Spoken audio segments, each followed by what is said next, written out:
Sarah, who are you and what do you do? My name is Sarah Drew, and I do a bunch of things. I'm a mom and a wife and a friend, and also I'm an actor and a producer and a director and a writer. What's a fear you've had to face head on? Actually, getting pregnant and choosing to become a mom, I think I was terrified of screwing that up tremendously. I remember asking my dad for advice because I was like up at night once I was pregnant with fear and anxiety about it. You play Emily Lane in Mistletoe Murders on the Hallmark channel. What was your favorite Hallmark movie growing up? Oh. You know, the Hallmark movies didn't really start until, I guess there were Hallmark Hall of Fame movies, but I didn't really watch Hallmark. I don't know. The Countdown to Christmas world of the rom-com world of Hallmark actually began about 15 years ago, I think. So I was already fully an adult at that point. How does Mistletoe Murders stand out from other Hallmark projects? I am so proud of Mistletoe Murders. It's my favorite job I've ever had in my whole career. It is a very elevated show about, it's a Christmas mystery, we like to call it, cozy Christmas murder mystery. But it's an amazing cast, amazing writer, and the style of filmmaking is really kind of spooky and a little noir, and so I think it's set apart from a lot of the other Hallmark things I've done. I really love it. How much of Emily Lane feels like you? Emily she is determined to do the right thing, even if it costs something herself. And I think that I have that drive in my life, that I want to right things that are wrong, and I want to love the people in my life well, and I think Emily's really motivated. That's like her heart, is loving people well and figuring out who did the thing so that justice can be served. What's one skeleton from your own past you'd actually own up to? Oh, a skeleton. And then I own up to, I don't know. I don't know if this is a skeleton. Maybe it's like a guilty pleasure, but I love vampire TV shows. So I like Vampire Diaries, True Blood. I've read a bunch of romantic novels involving vampires. There you go. Did being a pastor's daughter make you more disciplined or more rebellious? I've never been rebellious. Disciplined for sure, but not in order to impress my parents. Like, my discipline was actually not motivated by being a pastor's kid at all. It was motivated entirely by wanting to get all my work done, to do it well, so that I could get to the thing I love the most to do, which was to go to rehearsal and act. So I learned how to be very disciplined in order to do the thing that I love the most. What's the most rebellious thing you've ever done? Oh gosh, I'm not a rebel. I don't know. I don't think I couldn't even come up with a single thing that I've done that's been super rebellious. I'm too much of a people pleaser. I just want everybody to be happy with me. How has your faith evolved as your career's grown? Oh, so much. I think I kind of was raised in a bit of a bubble and didn't have much exposure to how the rest of the world navigated through tough things. You know, I had a very black and white kind of way of thinking until I started working in this industry. And I think I also had this mentality of like, I was in Hollywood to teach people things, and I learned very early on that it was actually my job to sit down and listen.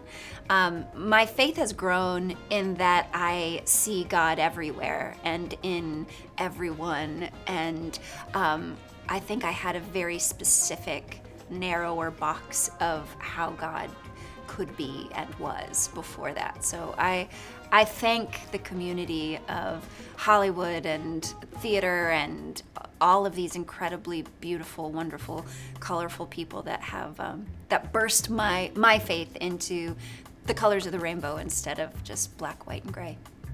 Do you believe in love at first sight? Oh, sure. Yeah, I think so. I mean, or maybe just immediate like at first sight. I don't know that I would say it's like you're struck by lightning. But I remember experiencing that with my husband when we met. We were sitting in like a leadership meeting. We were working at a camp together, and we went around introducing ourselves. And the moment he opened his mouth, I was like, oh, wow. But then I put it out of my head because I was there to take care of children, and I was going to be a good leader and not think about boys. What's the most chaotic purchase you've ever made at 2 a.m.? 2 a.m.? You think I'm awake at 2 a.m.? No, I have not. I mean, sure, okay, leading up to Halloween is a very big deal, although this year it's different because now my kids are really doing their own thing.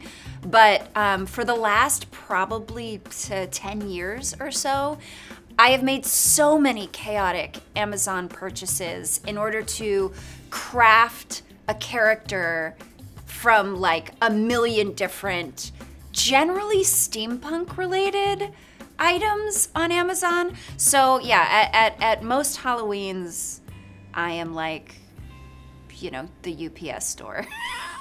And I send most of it back. What's the craziest conspiracy theory that you believe in? Oh gosh. I'm not really a conspiracy theory person. I think we should skip this one. The most unhinged text you've ever sent? Unhinged. I gotta be honest, I got a good one. I once went to a party and I came home and I was really anxious about having had too much to drink and how I had come across to the people that I was talking to. So I took a video of myself in my state of intoxication to look at it the next morning to see, am I slurring my words? Are my eyes focused? Do I look like a total idiot? And I did a whole video, and it's the most hilarious video ever. And I sent it to my best friend from college the next day just to be like, I just found this on my phone the next morning. She laughed so hard and said, I could not love you more, Sarah Drew. That is the best thing I've ever seen in my life. So that's pretty unhinged.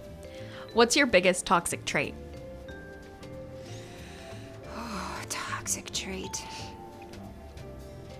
Oh my gosh. I can get pretty self-absorbed, especially in overthinking interactions I've had with people. And it's really funny because I'll talk to my husband about it and he'll be like, do you honestly think anybody is continuing to think about that conversation that you had with them? You are not the center of their universe. They're thinking about what they said. You're thinking about what you said. You need to let that go. So yeah, that's a pretty annoying toxic trait. Stop spinning, Sarah. You once took on the role of Lucille Ball. How intimidating was it to step into those shoes? Oh my gosh, it was terrifying. I was so scared, and I actually almost backed out of it because I was so afraid of failing. And then I decided to just start doing the work of like pulling together, listening to clips of her, because it was a radio show.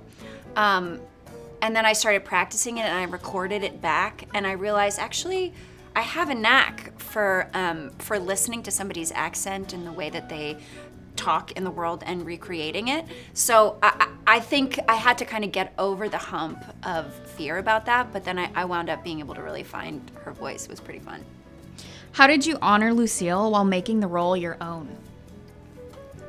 I think I actually played her again because the playwright wrote a prequel show to the one that I did before, and we just did a reading of it a couple months ago. And there's this one, we were recreating an episode of My Favorite Husband, which is one of the radio shows that she did before I Love Lucy became I Love Lucy. And there was this one scene where she has to get really hysterically upset about something. And I was really just trying to match exactly what she did on the recording. And I found after rehearsing it once or twice with everyone, I'm like, it's not getting any laughs. Nobody is enjoying it.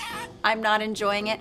And by the time we actually performed it, I decided to throw away what she did and completely just play the truth of the scene and trust that my voice was in the right place and my inflection was in the right place for her.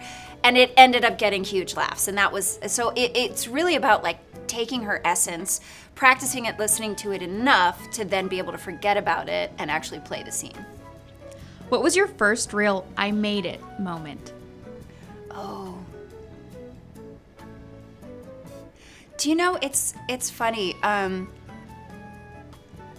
Success is such a weird thing, and I think it means different things to different people. Mistletoe Murders, the show that I'm on right now that I love so much, my children love it so much, like so much. And there's something so gratifying about watching an episode of a show that I'm starring in, and at the end of it, they're like, can we watch another one? No, we don't have to go to bed yet. Let's watch another one. So that has been very exciting to me, and that's like, I think I finally made it. I doing something that I feel like my kids can participate in and enjoy. But the other thing is that one of my daughter's best friends, her name's Coco, is a massive super fan of Mistletoe Murders, and she's watched the whole first season like 4 times. Every time I see her, she is like, I named my elf that I'm making Emily Lane, and I love the show so much, and everywhere I go I tell people about Mistletoe Murders, and I actually just said this to her the other day. I said, I think I finally made it because of Coco. I love you, Coco. Was there ever a point where you thought about giving up? No, I'll get discouraged for sure. There have been periods of time where I've been out of work for months at a stretch, and honestly, every time you're in between jobs in this industry, you're like, will I ever work again? Probably not. Getting old, nobody wants me anymore. Like it's a voice that continually plays in your head. But I've never ever thought, I think I'll probably just try something else. There was, as much discouragement that has come and enough, as many rejections that have come, I'm still very, very proactively hopeful and move through the world with that going. I think my history can tell me that I will continue to work, so I don't know when that job is going to come, but it will. What's the first big no that crushed you, and how did you bounce back? Oh, I've had so many no's. Oh my gosh. There was a big no. It was early though. It was like when I was in high school, I auditioned for a play at Lincoln Center, and I got down to the last couple of people for it.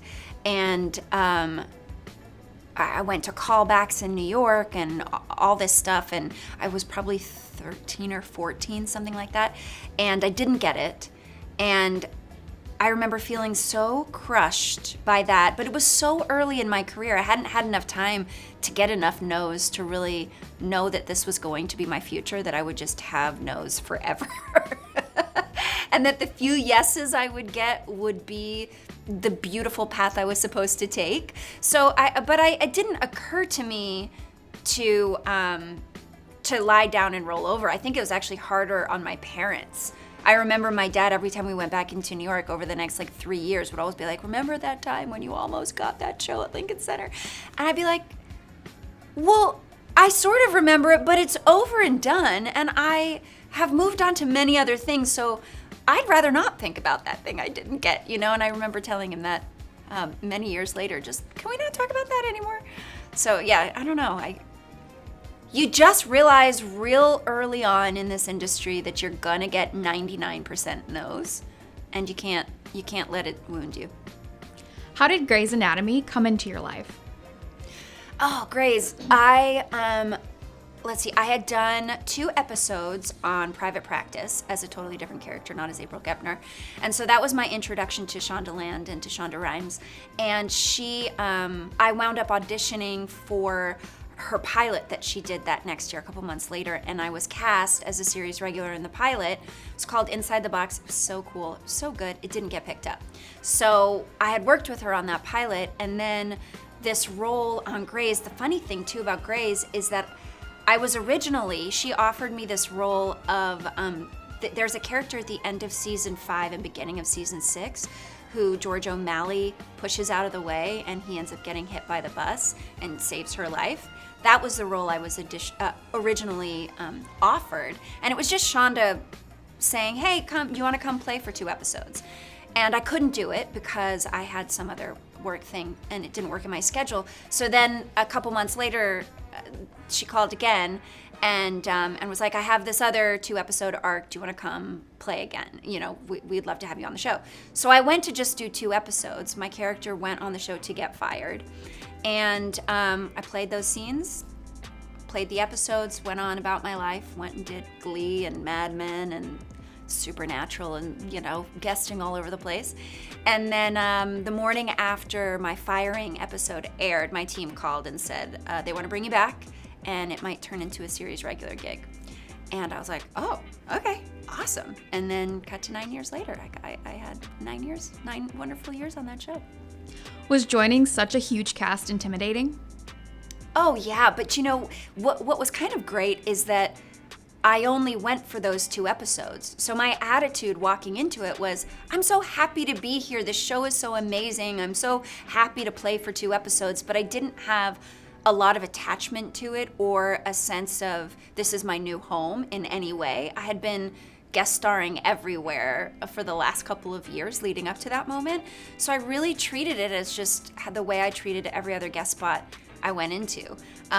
So it was just like showing up and doing my work and having fun and engaging with people and then leaving. So coming back to it was intimidating mainly because for all of season 6, once I returned, it felt like an entire season of an audition because I didn't know that I was going to be a series regular and that decision wasn't made until the end of that season. So every time we got a new episode, I'd be like, what do I have to do here? What can I show them that I can do? So that was more intimidating than being there with that crew. What would happen if Emily Lane met April Kepner? Oh, I think they'd be great friends. I think they'd really enjoy one another, and I think Emily would, April could come in really handy for Emily because people get injured in Emily's line of work. You need a doctor, especially a trauma doctor, on hand to come in. They're both very motivated by doing the right thing. So I think they'd be great friends. What's the wildest rumor you've ever heard about yourself? Oh gosh. I don't even know. Sorry, I don't have an answer to that one. Have you ever been pressured to change who you are to fit in? Oh yeah. I think from the earliest ages that I can remember, I had a really, really hard time socially when I was a kid, all the way up until 8th grade. I changed schools almost every single year because I was so miserable everywhere I went. And I do remember this one moment in particular. I was very good friends from church with this one girl, Tracy. And all of a sudden in middle school, she kind of kept me at arm's length, and I couldn't understand why. And when my mom asked her mom, what's going on? Like, what does Sarah need to do to like have friends? And Tracy's mom said to her, well, she needs to kind of be a little sneakier, or at least pretend that she's a little sneakier, because she's kind of she follows the rules too much. And not that the mom was encouraging that I don't do that, but that was just what she was gleaning from the rest of the kind of girl group and vibe. And my mom communicated that back to me, and I was like, I would rather have no friends. I was very committed to doing the right thing. Always have been, always will. It's just my makeup and my DNA. So yeah, there's pressure, but I just don't give into it. I can't. What's the real secret to a 20-year Hollywood marriage? Well, it's not a Hollywood marriage. Do you know, like, my husband is not in Hollywood at all. And the secret to just a 20-year marriage period is really open communication. One of the best pieces of advice we were given before we got married was just eliminate sarcasm from your relationship, which I think has proven to be a really lovely thing, because as funny and fun as it is to be sarcastic, it can cut. And after you're with someone in an intimate relationship for a very long time, sarcasm can get mean, right? And my husband and I are not mean ever to each other. Sometimes we screw up and sometimes we hurt each other inadvertently, but never ever do either one of us ever attempt or try to hurt each other's feelings. No matter how angry we can get frustrated, but we don't try to hurt each other. And I think sometimes couples can cut each other down, you know. Our marriage isn't perfect by any stretch of the imagination, but it's a decision we make daily to love each other well, to show up for each other, to communicate openly, and to really listen. So, yeah. What's one parenting moment that totally humbled you? Oh, gosh.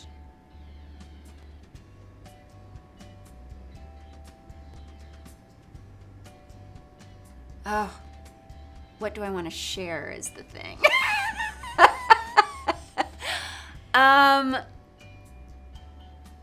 I think we've made a practice in our life as parents to take accountability when we screw up. I remember one instance on the way to church, and tempers were rising for some dumb reason, who knows what. And my son said something really mean, like really cutting to me, and then I said something really mean back. And again, like I just told you, my husband and I are not mean to each other. We're just, I would love to say that I've never been mean to my children, but I was so triggered that something mean flew out of my mouth, and he just, like, the color drained from his face, and I saw like the wound land, but I was still like thrumming with so much anger. I was so hurt. I was so triggered. And we got to church. Of course, this is on the way to church. And we get to church. He doesn't want to have anything to do with me. He's like, goes over to where my husband is. He's like, I don't want to sit next to her. I'm so upset. He's weeping. It's like, it was, and I refused in that moment to accept responsibility. I just was holding on to my anger, my self-righteous indignation about it, knowing that I should not have said what I said. And we wound up sort of like, there was of course a chili cook-off that after, you know, it just, and we had this interaction where he was the one that started moving toward me in kindness. I did not move toward him first. He started moving to me, and I'm like, we haven't made peace yet. I don't know why he's moving toward me. We usually make peace before anything, you know, before we're back together again. And we got in the car, and it humbled me so much that he was probably 11, 12 at the time, that it was my son that did the adult thing in that moment and not me. And when he moved toward me, it softened my heart. And so then I moved toward him, and then I was like, I am so sorry for what I said. That was unacceptable. I hurt you, and I did it on purpose because I was really hurt. And his response was, I totally deserved it, Mommy. I was such a jerk, and I shouldn't have said what I said. And I was like, And then we just held each other and cried a little bit. I'm like, I just love you so much. And he's like, I love you too, Mommy. Everything's okay. You know, so that was a really big humbling moment when your kids start to behave in a more mature way than you do. And then you get to go, okay, but I modeled that for him. My husband and I modeled that for him, so he knew how to do that. I was not grown up enough to do it myself in that moment, but he did. So yeah, pride and humbling. Do your kids think you're cool or cringe? Both at different moments. My daughter thinks I'm cringe when I'm like really wild and woolly and joyful and silly and will sing or make jokes in public. She's like, Mommy, oh my God, Mommy. And, but at home, she's like all into it. She will be as loud and goofy and sing-songy and whatever, but it's like when we're out in public, she's like, can you calm the energy down? My son's all in. He doesn't call me cringe when I will sometimes do things like 6'7" on purpose in front of everybody. And he will laugh so hard and Hannah will be like, Mommy! It's so funny. But my son will just like join right on and he finds it hilariously entertaining. What's the most unhinged thing you would do if no one could ever find out? Unhinged thing I would do. If no one could find out, what would I do? This unhinged thing, I don't really even know what one means by unhinged. Like kooky, crazy? I don't know. I don't have an answer. I'm so sorry. I don't have an answer for that. Who's the last person you stalked online? Who did I stalk online? Well, I always stalk my co-stars whenever I'm about to work with somebody new, just because I want to know, who is this person? So probably KJ Apa, because I just did a movie with him. So I definitely did some stalking online. Be like, what are you about? What's your life? Yeah, who was that? That was the last one. Jason Alexander also, because I was working with him too. I looked up all those people. One rumor you'd love to set the record straight on once and for all. Yeah, the rumors, I don't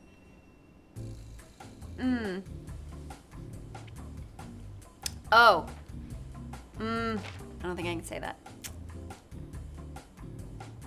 I think there are assumptions that are made when someone hears that I'm a person of faith, that I'm a Christian and I'm a pastor's kid.